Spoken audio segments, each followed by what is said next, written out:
Students, आज का topic है रियल नंबर सिस्टम। क्या होता है रियल नंबर सिस्टम, इसको समझें।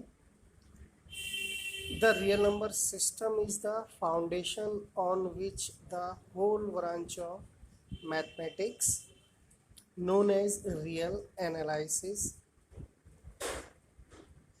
देखिए, क्या है रियल नंबर सिस्टम? एक ऐसा फाउंडेशन है जिस पर मैथमेटिकल यानी मैथमेटिक्स की सारी ब्रांच डिपेंड करते हैं। इसी को हम रियल एनालिसिस भी कहते हैं।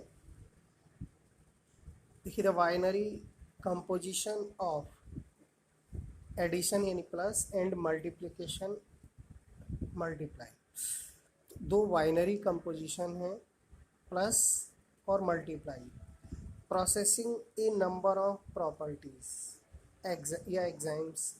यानी रियल नंबर पर हम दो बाइनरी कंपोजिशन या ऑपरेशन कहें, इनको प्रोसेस में ला सकते हैं और वो प्रोसेस में लाने के लिए जो प्रॉपर्टीज़ हैं या एग्जाइम्स हैं उनको हम 3 पार्ट में डिवाइड करते हैं। देखिए, रियल नंबर सिस्टम में क्या है कि जो रियल नंबर सिस्टम है वो एक फाउंडेशन है मैथमेटिकल ब्रांचेस का। इसमें ऑपरेशन जैसे कि प्लस और मल्टीप्लाई आप लोग समझते ही होंगे। रियल नंबर सिस्टम पर तो बाइनरी ऑपरेशन, इसमें एग्जाइम्स हैं, 3 एग्जाइम्स होते हैं: field exams, order exams, completeness exams. सबसे पहले हम पढ़ेंगे फील्ड एग्जाम्स कौन कौन से होते हैं और क्या होते हैं। देखिए, दो बाइनरी ऑपरेशन है, एडिशन और मल्टीप्लिकेशन। तो सबसे पहले हम एडिशन के लिए पढ़ते हैं, प्लस के लिए। तो हम नंबर देते जा रहे हैं A1। ए मतलब एडिशन का फर्स्ट एग्जाम। क्या है ये एग्जाम? बहुत सिंपल कि let a and b are two any real number.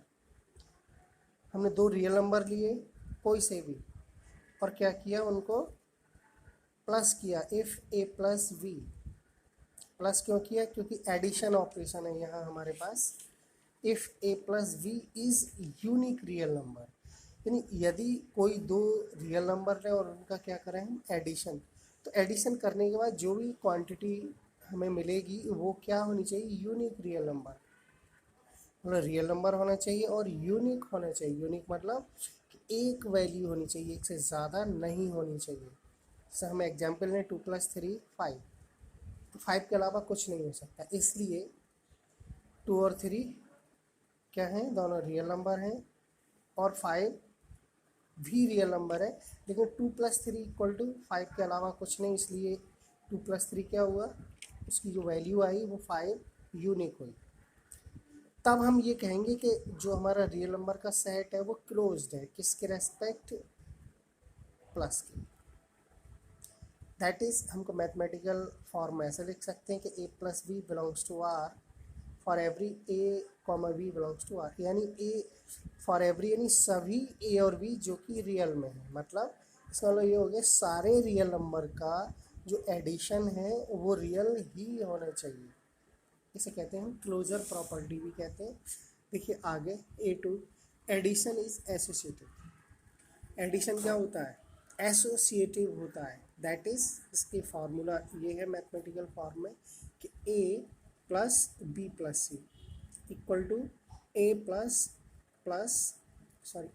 B + C for every A, B, C belongs to R। यहाँ हम 3 रियल नंबर लेके एक इक्वेशन दिखाते हैं, लेकिन ये इक्वेशन ए और बी की उन सभी वैल्यू के लिए होगी जो कि रियल होंगी।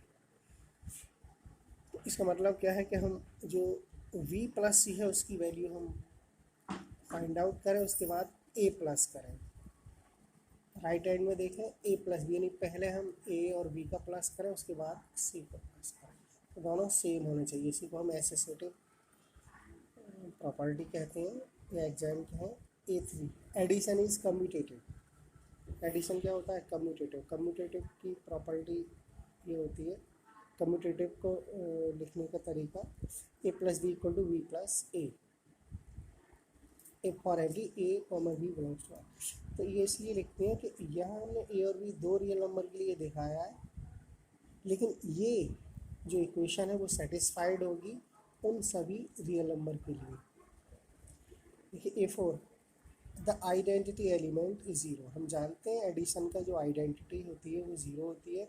तो आइडेंटिटी एलिमेंट क्या होने चाहिए, एग्जिस्ट होने चाहिए इन आर रियल नंबर में। तो रियल नंबर में ज़ीरो एग्जिस्ट होना चाहिए, यानी उसमें होना चाहिए। That is a plus zero equal to a, इस कंडीशन के साथ ए में हम ज़ीरो को प्लस करें तो ए आएगा। For every a belongs to R. A5 यानी fifth property, the inverse of each element, inverse of to each element a in क्या होता है माइनस ए का इन्वर्स क्या होता है, यहाँ लिखा है देखिए, is minus A exist in are.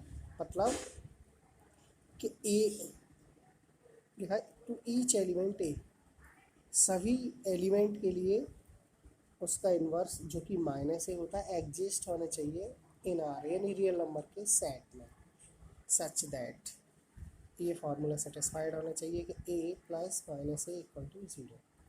तो ये आपकी 5 कंडीशन होती है फील्ड एग्जाम्स में एडिशन के लिए। ठीक ऐसे ही मल्टीप्लिकेशन के लिए भी 5 होती है। तो यहाँ M1 मल्टीप्लाई के लिए M से लिख रहे हैं 1 फर्स्ट कंडीशन, दैट इज़ क्या है, let a and b are two real numbers, a और बी दो रियल नंबर हैं यदि if a into b is a unique, यदि ए और बी की जो मल्टीप्लाई है वो क्या होनी चाहिए, यूनिक होनी चाहिए और रियल होनी चाहिए। ओके तो एग्जाम्पल से हम लेके देख सकते हैं। देन हम इस कहेंगे कि ये सेट जो है रियल नंबर का वो क्या है, क्लोज्ड है विद रेस्पेक्ट टू किसके, मल्टीप्लाई। दैट इज़ इसको हम मैथमेटिकल फॉर्म में ये लिख सकते हैं कि a into b belongs to R. Belong का मतलब आप लोग जानते ही होंगे कि ए इंटू बी जो क्वांटिटी है वो रियल नंबर में बिलोंग करेगी, मतलब रियल नंबर में होगी, या हम कहें रियल नंबर है, a into b real number है। For every a comma b belongs to R. M2 multiplication is associative. क्या होता है, मल्टीप्लाई जो हमारी बाइनरी ऑपरेशन है वो एसोसिएटिव होती है। दैट इज़ इसको हम इस तरीके से लिखते हैं कि a into b into c equal to a into b into c for every a b c belongs to R. ठीक है। M3 multiply is commutative. Multiply commutative भी होती है, जो हमारी ऑपरेशन है बाइनरी ऑपरेशन मल्टीप्लाई वो कम्यूटेटिव भी होती है। कम्यूटेटिव का फार्मूला ये होता है कि इसका ऑर्डर चेंज कर देते हैं कि a into b equal to b into. तो हमें ये इक्वेशंस हमें याद रखनी है। M4 देखिए, द आइडेंटिटी एलिमेंट 1, हम जानते हैं आइडेंटिटी एलिमेंट मल्टीप्लाई के लिए 1 होता है, is exist in R. R से मतलब रियल नंबर का सेट। क्या करना चाहिए, एग्जिस्ट करना चाहिए, such that 1 into a equal to a, इस कंडीशन के साथ कि 1 की मल्टीप्लाई किसी भी नंबर से करें तो वो 1 होनी चाहिए for every a belongs to R. देखिए लास्ट है M5, तो ईच एलिमेंट ए जो कि जीरो नहीं है, ये ज़रूरी है, तो each element a not equal zero in R, zero को छोड़कर रियल नंबर सारे रियल के लिए, there exist an inverse element 1 upon a का जो इन्वर्स होता है मल्टीप्लाई के लिए, ध्यान देना है, ए का इन्वर्स मल्टीप्लाई के लिए क्या होता है 1 अपॉन ए। वहाँ एडिशन के लिए क्या होता है माइनस का ए यानी माइनस। ठीक है, क्या होना चाहिए, इन आर एग्जिस्ट करना चाहिए आर में, सच दैट इस कंडीशन के साथ a into 1 upon a equal to for every a belongs to a. Okay.